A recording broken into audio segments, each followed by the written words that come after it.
guys, so I am back with today's video and we are going to be talking about how I pack my Reborn to go through TSA. I've now traveled with quite a few dolls at a time.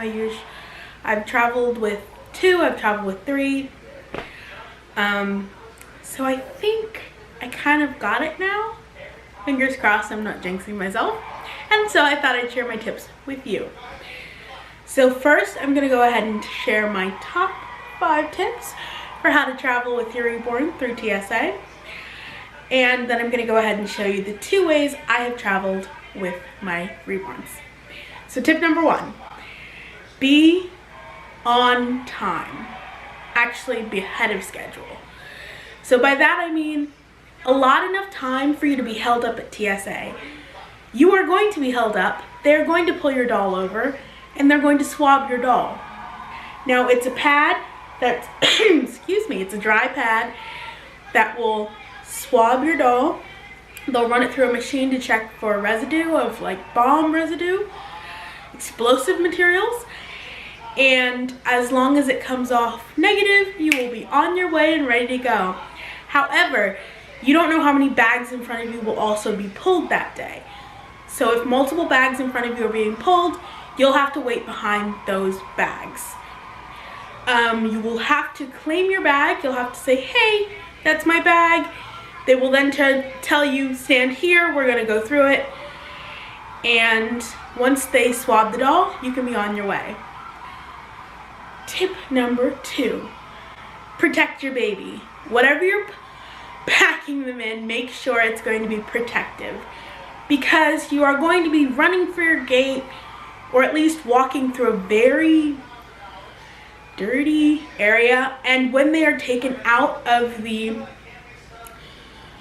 bag or however you decide to carry them, you don't want them to get damaged or ruined. So I would suggest protecting your baby in the clothes that you wear. I usually choose to do a hat and a sleeper on my dolls. I don't like to put hats on them a lot because I have a lot of rooted dolls, and that's not necessarily good for them.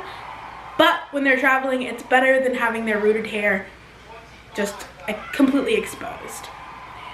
Tip number 3, be confident and be calm. So that's really important. When they're taking your doll out, don't freak out. It'll be over, and chances are the people that you're seeing in line you'll never see again. And if you do see them again, well, it's all right. It's just a doll.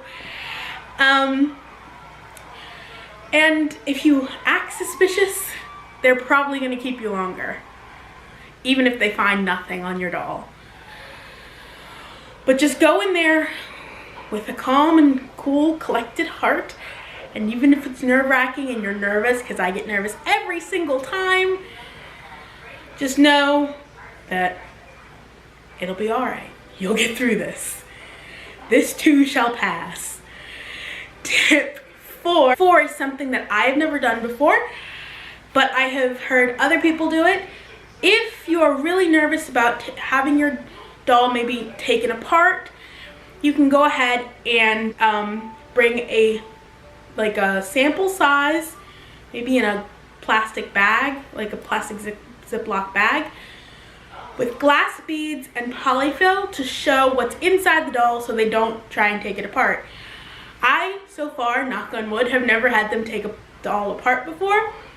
But if that happens to you, or if you're worried it's going to happen to you, you could also bring zip ties. Now, if you're like, where do I get zip ties on short notice? Craft stores will probably have zip ties, like Joann's and Michael's and AC Moore. And also Target has zip ties. Target has everything. Oh, and Walmart probably has zip ties too, but I can't swear to that. So you can always get zip ties from those places, as well as Bountiful Baby and other Reborn suppliers. And then lastly, tip 5 is travel light. So when you are taking your Reborn, that baby could weigh anywhere from like 3 pounds to 9 pounds. And if you're carrying it over your shoulder or on you in a carrier, that's a lot, as well as your luggage. What we normally do is we have a suitcase with our clothes in it. I'm carrying the baby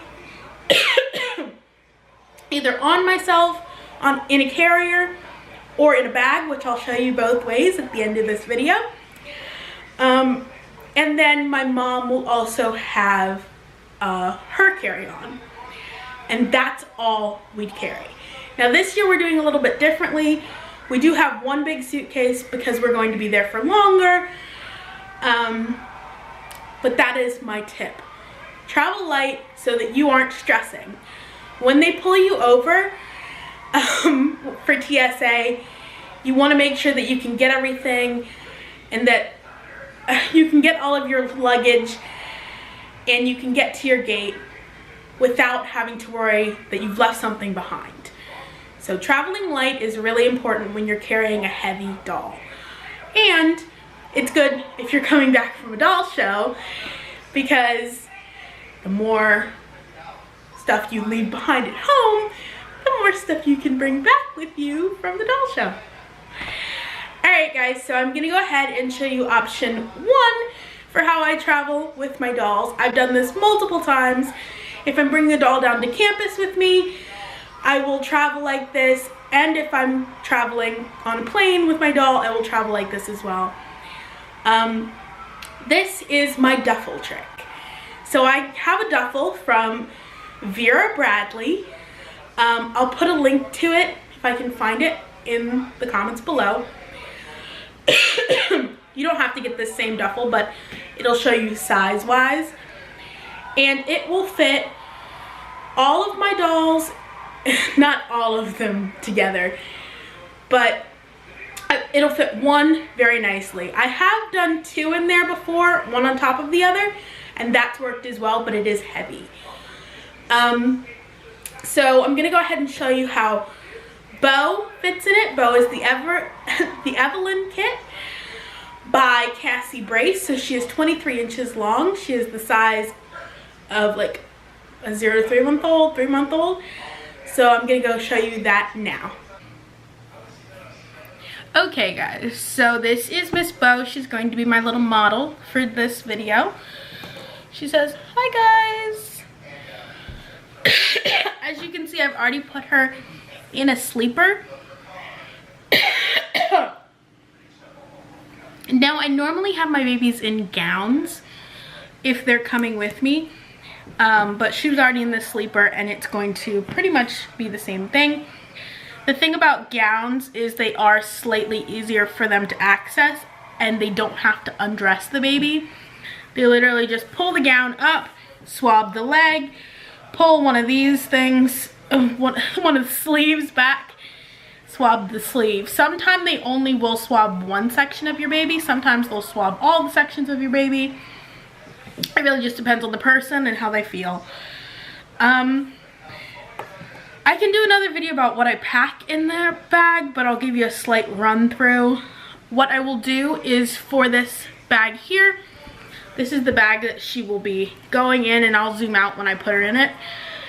But I will line the bottom of the bag with her clothes that she's going to wear during the show. So that everything for her is in one place, and it also gives her added protection as she's being carried around in a bag. Now, what I will also do is, just like a box opening, I will take a blanket. I usually use my thicker blankets, but this will do well for showing you guys what I do. I will take a blanket like this, and I will go ahead and swaddle the baby. Now, this is added stuff that they do have to undo, but I'm basically giving the TSA people like a box opening. It's a bag opening. And I will go ahead when I'm going up to the front and tell them, hey, I have a doll in one of my bags, just so that they're ready to see a baby outline. So I go ahead and I swaddle her tightly, covering her head first so that this doesn't slip out. I make sure to tuck that in first.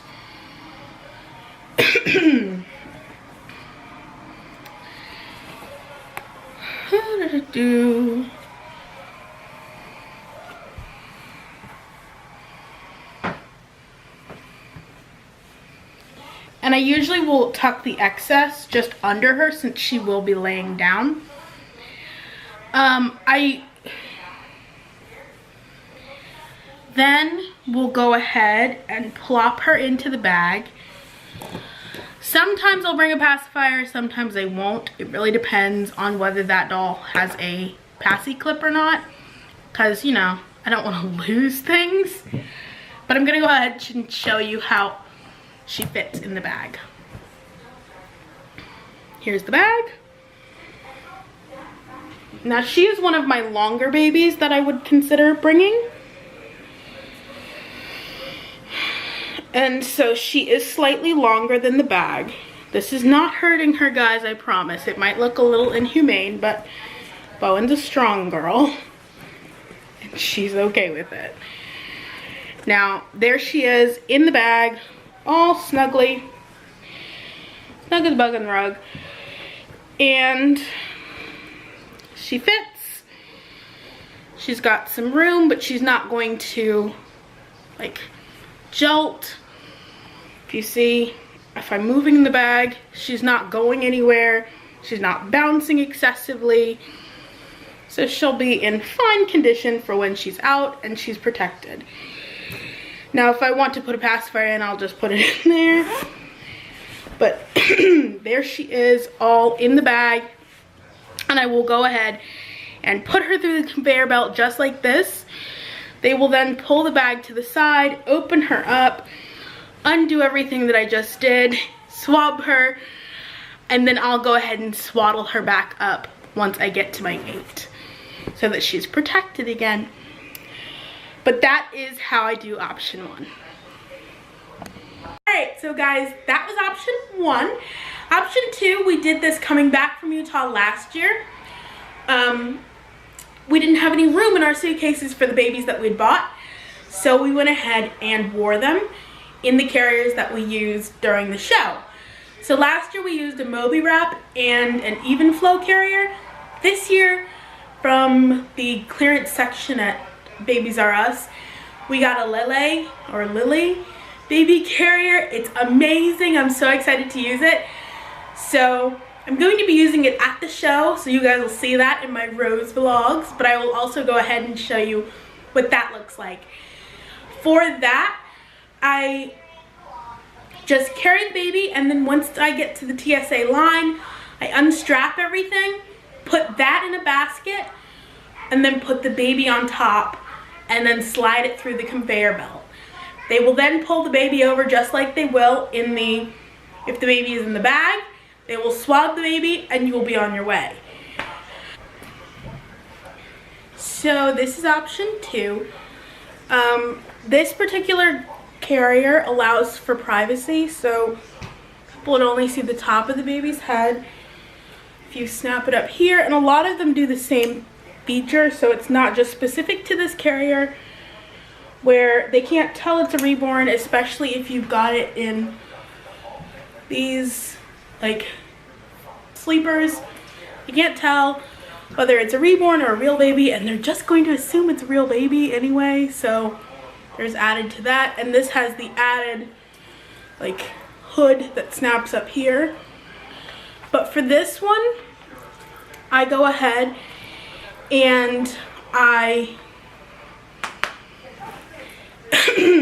will travel right up to the gate like this. Then I will take everything off. I'm not going to do it right now, but I will take everything off, and then I will put the baby and the carrier in a bin together, slide them through, they'll swab everything.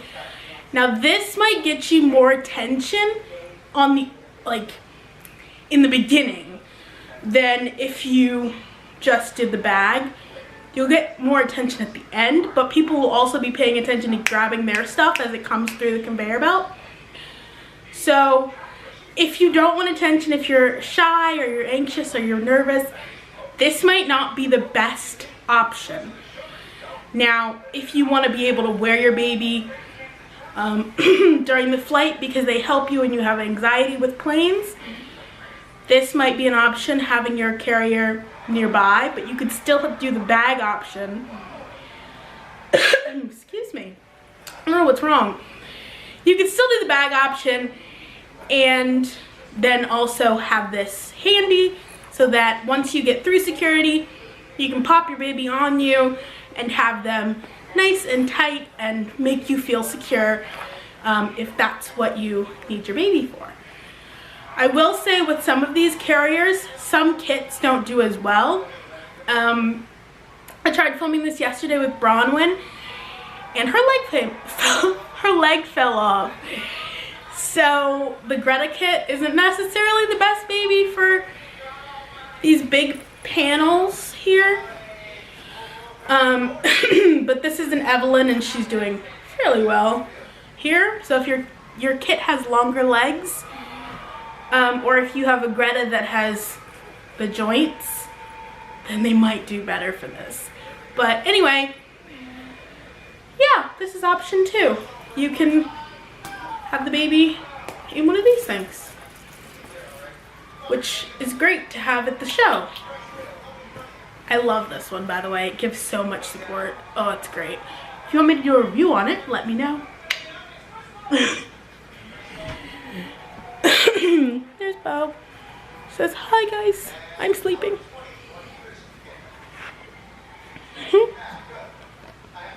So that was option 2. I hope you enjoyed this video. Let me know if you want to see any more videos about stuff like this in the comments below. If you've got any suggestions, leave them for me. I'd be glad to do them for you. And I will see you in my next video. Bye guys.